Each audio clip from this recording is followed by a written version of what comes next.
Buenas tardes, soy Nerea y esta es mi video reseña del Árbol de la Ciencia de Pío Baroja. Bueno, antes de empezar voy a hablar un poco sobre la obra. Este libro está ambientado en la generación del 98, cuando España estaba en una época muy negativa porque no estaba bien ni económica ni políticamente, ya que perdió las colonias americanas. Y en esta obra, como es propia de Pío Baroja, se dedicaba a criticar a la España de esa época. El libro cuenta la historia de Andrés Hurtado, que era un estudiante de medicina. Se divide en 7 partes y que las resumiré un poco. Y al final ya de todo esto pues daré mi opinión del libro.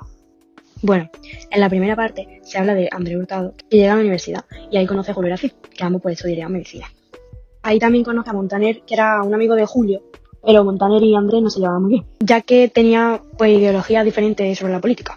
En ese momento Andrés vivía con su padre y sus 4 hermanos. No tenía madre porque había fallecido. Y Andrés no tenía una buena relación con su padre porque este era un egoísta y no sabía manejar bien el dinero, no sabía cómo llevarlo, porque a veces se daba caprichos y en su casa hacía falta ese dinero. Incluso no le pagó el curso de bachillerato a Andrés porque era muy costoso, pero sin embargo a sus hermanos sí se lo pagó. En esta parte también hace mención a su tío Iturrioz y a un chico, Fermín Ibarra, que ese estaba enfermo por artritis, y estos dos se irán desarrollando más en la historia. Por último, también se menciona cómo Andrés empezó a interesarse más por la filosofía, ya que leyó un libro de su maestro Letamendi, que no le acabó gustando, pero se interesó más en leer a filósofos como tal. Ahora continúo con la segunda parte, donde Andrés tiene su primer encuentro con Lulú, que será un personaje muy importante para la historia. De ahí la conoce porque Julio la lleva a la casa de las Minglanillas, o así es como la llama Julio, donde viven doña Leonarda, una viuda, sus hijas Lini y Lulú. Al principio a Andrés, Lulú le parecía fea y que no la atraía. Sin embargo, fue conociéndola más a fondo y vio que ella no era como las mujeres en esa época. Tenía ideologías diferentes y tenía ideologías parecidas a él.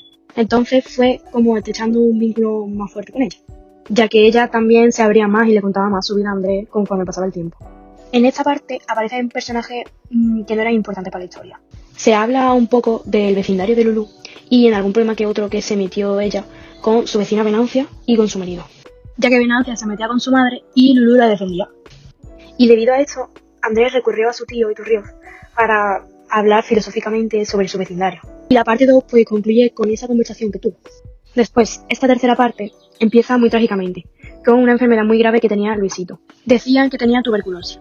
Así que la familia de Andrés, como remedio para la cura de Luisito, fueron a unas casas que tenían en Valencia de los primos de su padre, don Pedro. Esto al parecer ayudó a Luisito. Entonces Andrés fue a Madrid para terminar sus exámenes de doctorado. Cuando terminó estos exámenes se dio cuenta que él no estaba a gusto ahí y encontró en Burgos un trabajo como sustituto en un médico. Y allí pasó su verano. Pero a Andrés le llegó una carta sobre que su hermano había fallecido por esa enfermedad. A Andrés le pareció esto muy chocante porque le tenía bastante aprecio a su hermano. A mí en esta parte me ha dado mucha pena Luisito porque se ve claramente cómo las enfermedades eran muy mortales en esa época.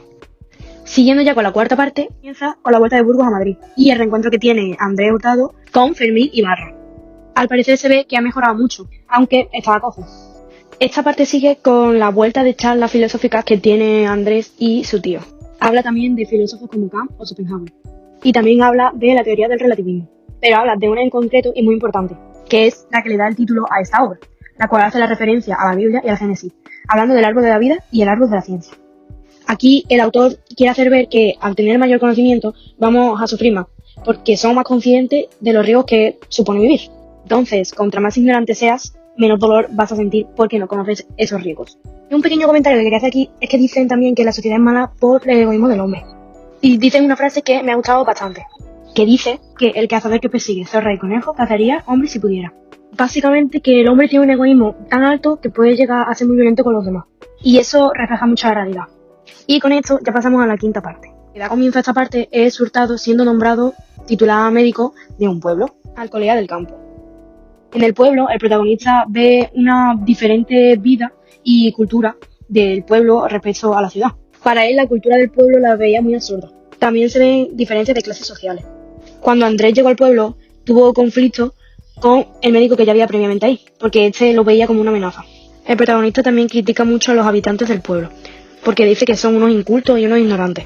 También se refleja cómo en esa época de España la libertad de la mujer estaba mucho más restringida que la del hombre. Y cabe recalcar que la medicina y los hospitales no estaban en muy buenas condiciones.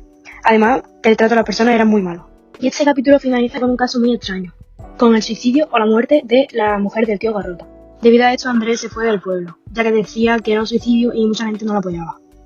Esta sexta parte empieza con la vuelta del protagonista a Madrid, donde se encontró con los habitantes en caos y revueltos porque había una declaración de guerra a los Estados Unidos y que Iturrioz ya anticipó la pérdida de España.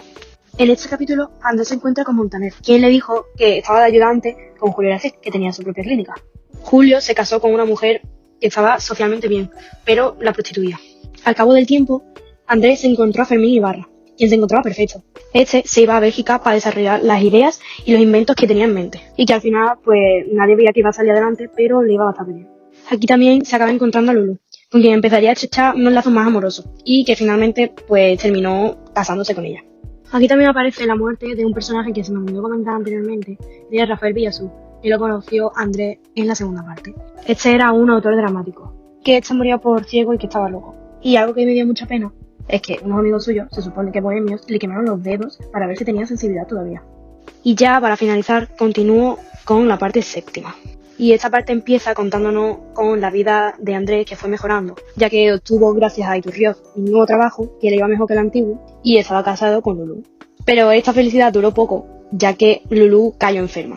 Claro, Andrés pues estaba muy preocupado. Cuando Lulú se recuperó, esta le propuso de tener un hijo y seguir con la descendencia. Pero Andrés no tuvo la idea presente de ser padre y no estaba de acuerdo con eso.